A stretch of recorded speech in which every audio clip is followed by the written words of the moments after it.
Hello friends, welcome back to Priya Vijay kitchen. நான் பிரியா பேசுகிறேன். இன்றைக்கி பால்கோவா எப்படி பண்ணுறதுன்னு பார்க்கலாம்.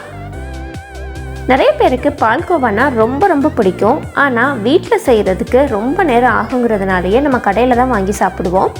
இன்றைக்கி நம்ம பண்ண போகிற பால்கோவா ஜஸ்ட் 10 to 15 மினிட்ஸில் பண்ணிடலாம். ரொம்ப ஈஸி.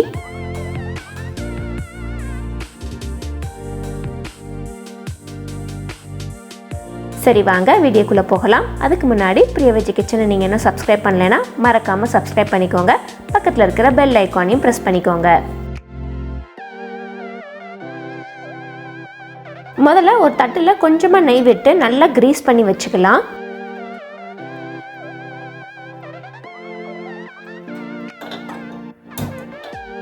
அடுத்து ஒரு கடாயில் 1 டேபிள் ஸ்பூன் நெய் ஊற்றிக்கலாம்.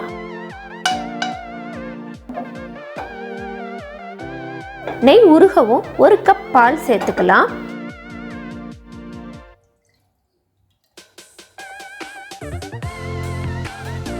அப்புறம் இது கூட 2.5 கப் பால் பவுடர் சேர்த்துக்கலாம்.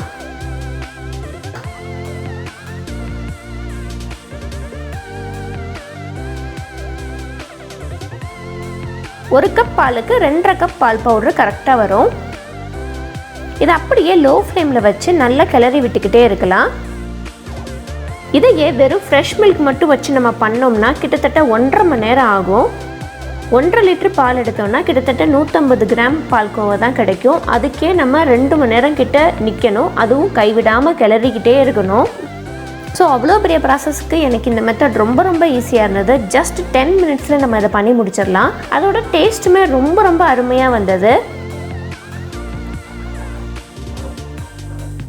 இப்போ இது கொஞ்சம் கெட்டியாக ஆயிடுச்சு. இதோட 1 டீஸ்பூன் நெய் விட்டுக்கலாம்.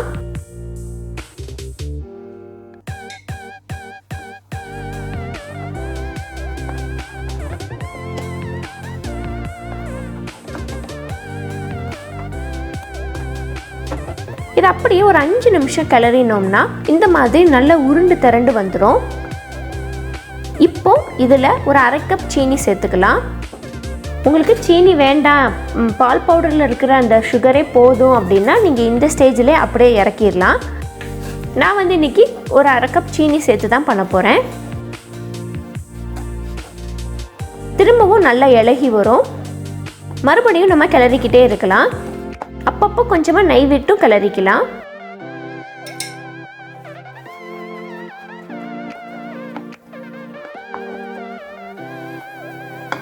கரெக்டாக ஒரு 5 நிமிஷம் தான். இப்போ பாருங்கள், நல்லா உருண்டு திரண்டு வந்துருச்சு. இப்போ இதை அப்படியே கிரீஸ் பண்ணி வச்சிருக்கிற பிளேட்டுக்கு மாற்றிடலாம்.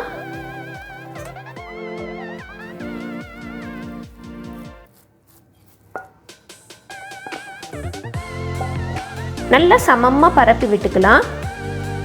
ஸ்பூன்ட்டையோ இல்லை கைட்டையோ எதுலனாலும் கொஞ்சம் நெய் தடவிட்டு நல்லா ஒன்று போல் தட்டி விட்டுக்கலாம்.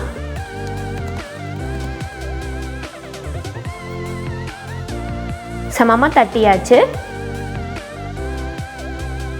இதுக்கு மேலே கொஞ்சமாக பிஸ்தா பருப்பை சாப் பண்ணி வச்சுருக்கிறேன். அதை நல்லா தூவி விட்டுக்கலாம்.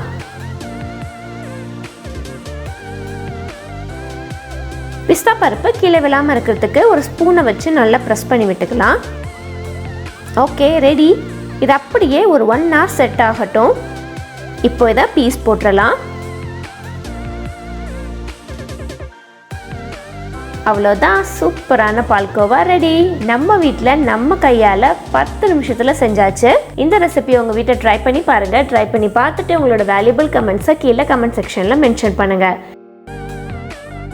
இந்த ரெசிபி வீடியோ உங்களுக்கு பிடிச்சிருந்துச்சுன்னா உங்கள் ஃப்ரெண்ட்ஸோட ஃபேமிலியோட ஷேர் பண்ணுங்கள். தேங்க்யூ. தேங்க்ஸ் ஃபார் வாட்சிங்.